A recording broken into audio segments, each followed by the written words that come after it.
Señoras, señores, ¿qué tal? Cordiales saludos, sean todos bienvenidos y bienvenidas una semana más a De la Viña a la Mesa, el programa de los vinos del Marco de Jerez, aquí en Onda Jerez Radio Televisión. Comenzamos un nuevo programa en el que, como siempre, queremos ofrecerles un amplio abanico de temas, todos ellos relacionados evidentemente con los caldos de nuestro marco, con nuestros inmejorables vinos. Por delante en nuestro sumario todo lo que les vamos a contar y ofrecer en imágenes y en sonidos en nuestro sumario. Esta semana en La Andana les ofrecemos cómo son las bodegas del Marco de Jerez en atención a su función y finalidad. Aunque crean que todas son iguales, se pueden establecer hasta 4 clasificaciones distintas según el reglamento del Consejo Regulador. Si se quedan con nosotros, se lo contamos en solo unos instantes. Por San Andrés, el mosto se hizo vino, y este hecho dio paso a uno de los momentos más apasionantes y determinantes del Jerez, el de su clasificación y encabezamiento. En Desde la Viña les mostramos las claves de estos instantes cruciales para el futuro de los sherry. En La Maquinilla haremos un viaje en el tiempo nuevamente para conocer el Jerez de la antigüedad, el de los primeros tiempos hasta llegar al sherry musulmana. Una vez que el vino es embotellado y sacado de su hábitat natural, la bota, es aconsejable tener unos cuidados de conservación para que no pierda sus características organolépticas. En el alambique les ofrecemos una serie de consejos y les mostramos unas fechas de consumo preferente para que disfruten al máximo de sus vinos de Jerez. Y para terminar en el gourmet, el maridaje de hoy lo presentará nuevamente Platos Rotos, una propuesta que no dejará indiferente a nadie. Bueno, pues tras el sumario entramos en materia y lo hacemos con La Andana. En esta ocasión no les vamos a ofrecer ni a hablar de ningún tipo de bodega, sino que vamos a establecer una clasificación de las mismas tal y como recoge el Consejo Regulador. Y es que podemos hablarles de bodegas, por ejemplo, de producción, de almacenaje, de almacenistas, de expedición, en fin. De todo ello les hablamos en los próximos minutos.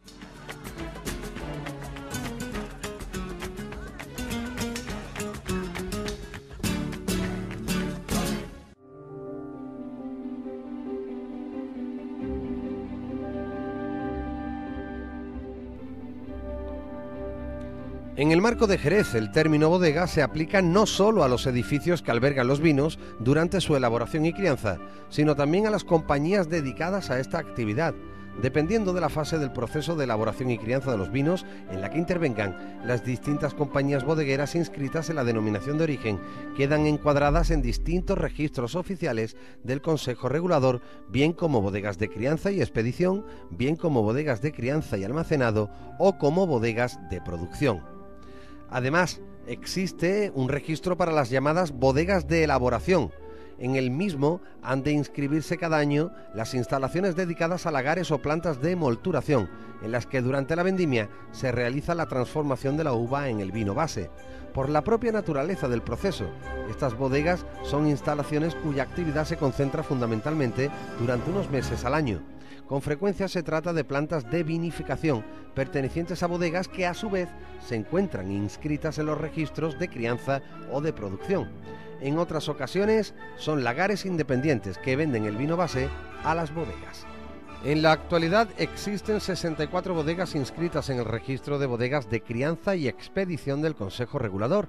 Se trata de bodegas necesariamente situadas en localidades como Jerez, El Puerto y Sanlúcar y que cumplen con los requisitos establecidos por el reglamento para la crianza de vinos amparados por la denominación de origen, así como para su comercialización.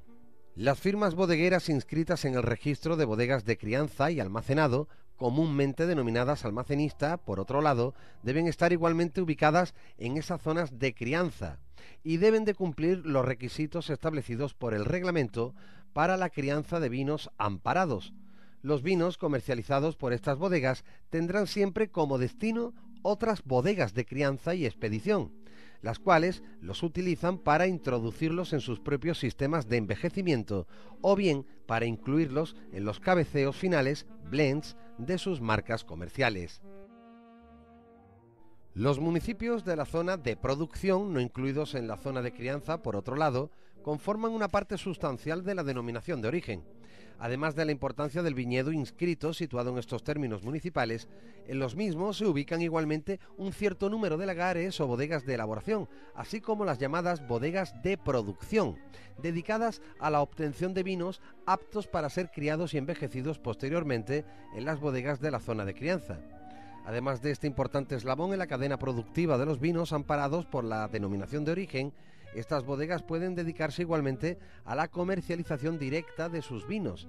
Dichos vinos se encuentran acogidos a la protección que proporciona el reglamento, de modo que tienen el derecho exclusivo a la utilización de los nombres de las respectivas poblaciones en la comercialización de sus caldos, siendo el Consejo Regulador el encargado de velar por tal derecho.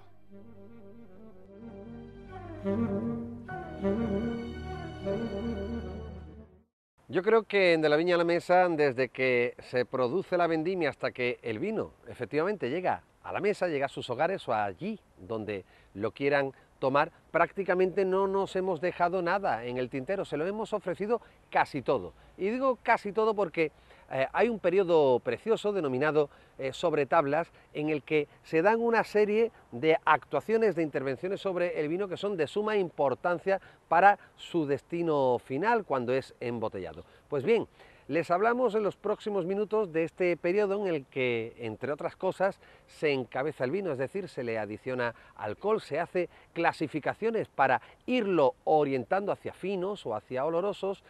Un momento, como decimos, muy importante del que les queremos hablar en los próximos minutos.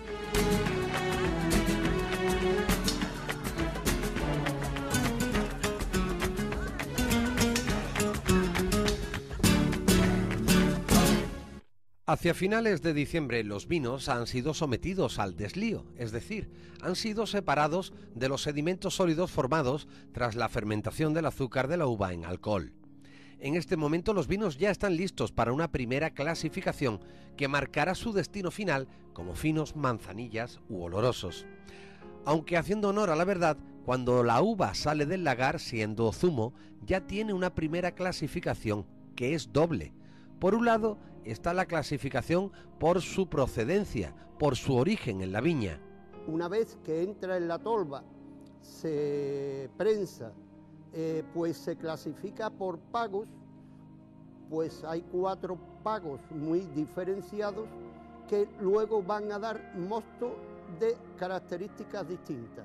Estamos hablando principalmente de los pagos de Añina, de Balbaína, de Macharnudo, de Carrascal, que son pagos clásicos en la zona o en las zonas que pegan las viñas al mar, que también van a dar unas características distintas pensando en vinos que el día de mañana puedan entrar en contacto con crianza biológica o con crianza oxidativa. Tradicionalmente los pagos de Añina y Balbaína son excelentes para la crianza de finos y manzanillas, mientras que Carrascal y Macharnudo están especialmente indicados para obtener vinos que repongan las últimas criaderas de olorosos. Después de esto, por otro lado, está la clasificación del vino nuevo por el prensado que se realiza del fruto en el lagar. Así, de menor a mayor contacto del zumo con las partes sólidas de la uva, tendremos mostos de primera yema, de segunda, de primer pie, de segundo pie y de agotamiento. Ese vino de más calidad pues ya lleva la primera clasificación, que es la parte de yema. Es la parte que, como he comentado, tiene menos contacto con esos tipos de subproductos que son las pepitas, son el ollejo y son el escobajo, que al darle más presión tienen más contacto con el zumo de uva prensado y le va a dar otras características organolépticas al futuro mosto fermentado. Por tanto, según esta primera clasificación, el mosto obtenido, por ejemplo, de los pagos de Añina y Balbaína y con un prensado de primera yema será el de más calidad y el que podrá dar un fino de mayor nivel. Algo similar ocurrirá con los otros pagos y el mismo prensado para los olorosos. Ese vino joven obtenido tras la fermentación en tanques de acero verá cómo se le añade alcohol para fortificarlo, es lo que en terminología bodeguera jerezana se denomina encabezado. Según la primera apariencia del vino, su finura, palidez, estructura y también según la tradición de cada bodega, se empieza a dirigir el vino hacia fino o manzanilla, es decir, crianza biológica, o hacia oloroso, crianza oxidativa. Desde este momento se adiciona alcohol hasta situar el vino con 15 grados y medio para llevarlo hacia fino, como decimos, o por encima de 17 grados para criar olorosos. Otros hacen un solo encabezamiento a 15 grados y medio desde el principio y esperan a ver la evolución del vino. Siguiendo las clasificaciones primeras, y esos vinos que están dando en claro, pues lo encabezamos de alcohol, puesto que el mosto que da la fermentación tiene sobre unos 11-12 grados alcohólicos, lo encabezamos con alcohol destilado o alcohol rectificado de vino y lo ponemos a 15 grados y medio. Todos esos vinos de 15 grados y medio, pues luego los seguimos controlando y clasificando, porque sería la segunda clasificación en sobretabla o vino del año o añada. Los 15 grados alcohólicos permiten que perviva el velo de flor, pero no otros microorganismos perjudiciales para el vino. Por encima de 17 grados, la actividad biológica, en cambio, es imposible y el vino se oxida. Tras el encabezado, los vinos jóvenes están listos para abandonar los tanques y continuar su camino a través de las botas de madera de roble americano, único hogar antes de ser embotellado. Durante un periodo de tiempo denominado sobretablas, que nunca es superior al año desde que nace el vino nuevo, se hace un seguimiento exhaustivo del mismo para ir comprobando su verdadera y definitiva vocación. Ese vino, como sobretabla, puede estar en depósitos de acero inoxidable o puede estar en botas, pero siempre le vamos siguiendo la evolución del producto, puesto que nosotros tenemos poco material para basarnos con un argumento y un criterio básico, puesto que tiene muy poco tiempo de vida. Entonces tenemos que ver un poco cómo evoluciona. Y dependiendo de la evolución, siempre siguiendo el criterio de pagos y de presiones, y le vamos haciendo ese seguimiento. Cuando están a 15 grados y medio, pues ese vino del año es el que va a reponer el corrido de escalas de la última criadera de fino o manzanilla, puesto que son crianza biológica. Son los vinos que tienen unas características organolépticas de finura, de elegancia, de delicadeza, lo que quiere decir que esos vinos son los que van a ser futuros finos o futuras manzanillas, y empiezan por la parte más joven del sistema de soleraje. Los otros, por ejemplo, los ponemos a 18 grados, puesto que no los encontramos aptos para ser finos, pero sí los encontramos aptos para ser olorosos. Hoy día existe la ayuda de material instrumental e informático que hace mucho más fácil esta labor, aunque la decisión final nunca se dejará en manos de los ordenadores. La decisión la toma siempre la Copa y la Venecia, porque ahí es donde está el arte de hacer vinos. ¿Qué es lo que pasa? Que cuando tú eliges o cuando tú vas a tomar una decisión, antes no había ningún tipo de respaldo y ahora sí lo hay. Entonces ahora, pues, los laboratorios de las bodegas, pues, con el aparato instrumental que hay, pues se puede sacar una serie de parámetros que te pueden respaldar tu decisión en la Copa y la Venecia.